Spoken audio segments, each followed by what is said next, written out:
राधे राधे, जय श्री श्याम। सर्तिला एकादशी कथा। भगवान श्री कृष्ण के श्रीमुख से एकादशियों का महात्म्य सुनकर श्रद्धापूर्वक उन्हें प्रणाम करते हुए अर्जुन ने कहा, हे केशव, आपके श्रीमुख से एकादशियों की कथाएं सुनकर मुझे असीम आनंद की प्राप्ति हुई है। हे मधुसूदन, कृपा कर अन्य एकादशियों का महात्म्य सुनाने की वे अनुकंपा करें। हे अर्जुन, अब मैं माघ मास की कृष्ण पक्ष की शर्तिला एकादशी व्रत की कथा सुनाता हूँ। एक बार दालभ्य ऋषि ने पुलस्त्य ऋषि से पूछा, हे ऋषि श्रेष्ठ, मनुष्य मृत्युलोक में ब्रह्म हत्या आदि महापाप करते हैं और दूसरे के धन की चोरी तथा दूसरे की उन्नति देखकर ईर्ष्या आदि करते हैं। ऐसे महान पाप मनुष्य क्रोध, ईर्ष्या, आवेग और मूर्खतावश करते हैं और बाद में शोक करते हैं कि हाय, ये हमने क्या किया। हे महामुनि, ऐसे मनुष्य को नरक से बचाने का क्या उपाय है? कोई ऐसा उपाय बताने की कृपा करे जिससे ऐसे मनुष्य को नरक से बचाया जा सके, अर्थात उन्हें नरक की प्राप्ति ना हो। ऐसा कौन सा दान पुण्य है जिसके प्रभाव से नरक की यातना से बचा जा सकता है? इन सभी प्रश्नों का हल आप कृपा पूर्वक बताइए।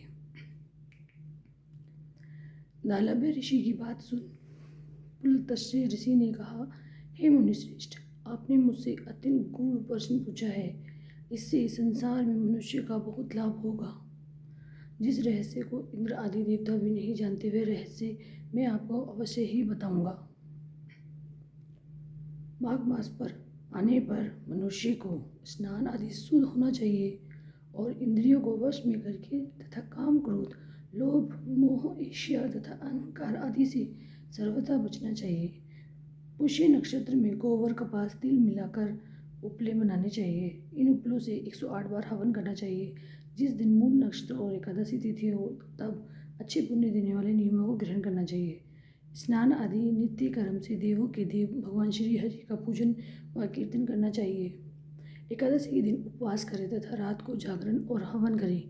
उसके दूसरे दिन धूप दीप नैवेद्य से भगवान श्री हरि की पूजा अर्चना करें तथा खिचड़ी का भोग लगाएं। उस दिन श्री विष्णु को मीठा, नारियल, सीताफल या सुपारी सहित अर्घ्य अवश्य देना चाहिए। तदुपरांत उनकी स्तुति करनी चाहिए। हे जगदीश्वर, आप निराश्रित को शरण देने वाले हो। आप संसार में डूबे हुए का उद्धार करने वाले हैं। हे कमल नयन, हे मधुसूदन, हे जगन्नाथ, हे पुंडरीकाक्ष, आप लक्ष्मी सहित मेरे इस तुच्छ अर्घ्य को स्वीकार कीजिए। इसके पश्चात ब्राह्मण को जल से भरा घड़ा और तिल दान करना चाहिए। यदि संभव हो तो ब्राह्मण को गौ और तिल दान देना चाहिए। इस प्रकार मनुष्य जितने तिलों को दान करता है वह उतने ही सहस्त्र वर्ष स्वर्ग में वास करता है।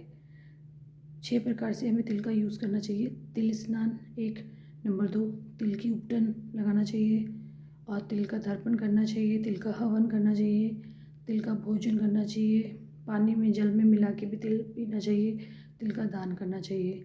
इस 6 प्रकार रूपों में तिलों का प्रयोग सर्तिला कहलाती है। इससे अनेक प्रकार के पाप नष्ट हो जाते हैं। इतना कहकर पुलस्त्य ऋषि ने कहा, अब मैं एकादशी की कथा सुनाता हूँ। एक बार नारद मुनि ने भगवान श्री से सर्तिला एकादशी का महत्व पूछा। वे बोले, हे प्रभु, आप मेरा प्रणाम स्वीकार करें। सर्तिला एकादशी के उपवास का क्या पुण्य है? उसकी क्या कथा है? कृपया कर मुझे कहिए। नारद की प्रार्थना सुन भगवान श्री ने कहा, हे नारद, मैं तुम्हें प्रत्यक्ष देखा सत्य वृत्तांत सुनाता हूँ, ध्यानपूर्वक सुनो। बहुत पहले मृत्युलोक में एक ब्राह्मणी रहती थी। वे सदा उपवास करती थी। एक बार वह 1 मास तक उपवास करती रही। इससे उसका शरीर बहुत कमजोर हो गया। वह अत्यंत बुद्धिमान थी। फिर उसने कभी भी देवता तथा ब्राह्मणों के निमित्त अनादि का दान नहीं किया। मैंने चिंतन किया कि इस ब्राह्मणी ने उपवास आदि से अपना शरीर तो पवित्र कर लिया है तथा वैकुंठ लोक भी प्राप्त हो जाएगा, किंतु इसने कभी अन्नदान नहीं किया है। अन्न के बिना जीव की तृप्ति होना कठिन है। ऐसा चिंतन कर मैं मृत्युलोक में गया और उस ब्राह्मणी से अन्न की भिक्षा मांगी। इस पर उस ब्राह्मणी ने कहा, हे योगीराज, आप यहाँ किस लिए पधारे हैं?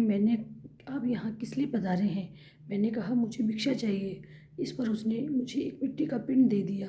मैं उस पिंड को लेकर स्वर्ग लौट आया। कुछ समय व्यतीत होने पर वह ब्राह्मणी शरीर त्याग कर स्वर्ग आई। मिट्टी के पिंड के प्रभाव से उसे उस जगह एक आम का वृक्ष सहित घर मिला, किंतु उसने उस घर को अन्य वस्तु से खाली पाया। वह घबराई हुई मेरे पास आई और बोली, हे प्रभु, मैंने अनेक व्रत आदि से आपका पूजन किया है, किंतु फिर भी मेरा घर वस्तुओं से रिक्त है। इसका क्या कारण है? बहुत पहले मृत्युलोक में एक ब्राह्मणी। क्या कारण है? मैंने कहा, तुम अपने घर जाओ और देव स्त्रियां तुम्हें देखने आए तब उनसे सटतिला एकादशी व्रत का महात्म और उसका विधान पूछना। जब तक ये ना बताए तब तक द्वार नहीं खोलना। प्रभु के ऐसे वचन सुनकर वह अपने घर गई और जब देव स्त्रियां आई और द्वार खोलने के लिए कहने लगी, तब उस ब्राह्मण ने कहा, यदि आप मुझे देखने आई हैं तो पहले मुझे सटतिला एकादशी का महात्म बताइए। तब उनमें से एक देव स्त्री ने कहा, यदि तुम्हारी यही इच्छा है तो ध्यानपूर्वक श्रवण करो। मैं तुमसे एकादशी व्रत और उसका महात्म्य विधान सहित कहती हूँ। जब उस देव स्त्री ने सटतिला एकादशी का महात्म सुना दिया, तब उस ब्राह्मणी ने द्वार खोल दिया। देव स्त्री ने ब्राह्मणी को सब स्त्रियों से अलग पाया। उस ब्राह्मणी ने भी देव स्त्रियों से कहे अनुसार सटतिला एकादशी का उपवास किया और उसके प्रभाव से उसके घर धन धान्य से भर गया। अतः हे पार्थ, मनुष्य को अज्ञान को त्याग कर सटतिला एकादशी का उपवास करना चाहिए। इस एकादशी व्रत के करने वाले को जन्म जन्म की निरोगता प्राप्त होती जाती है। इस उपवास से मनुष्य के सभी पाप नष्ट हो जाते हैं। कथा समाप्त। कथा सार। इस उपवास को करने से जहाँ हमें शारीरिक पवित्रता और निरोगता प्राप्त होती है, वही अन्न, तिल आदि दान करने से धन धान्य में बढ़ोतरी होती है।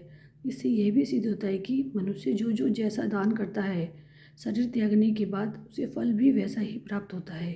अतः धार्मिक कृत्यों के साथ साथ हमें दान आदि अवश्य करना चाहिए। शास्त्रों में वर्णित है कि बिना दान किए कोई भी धार्मिक कार्य संपन्न नहीं होता।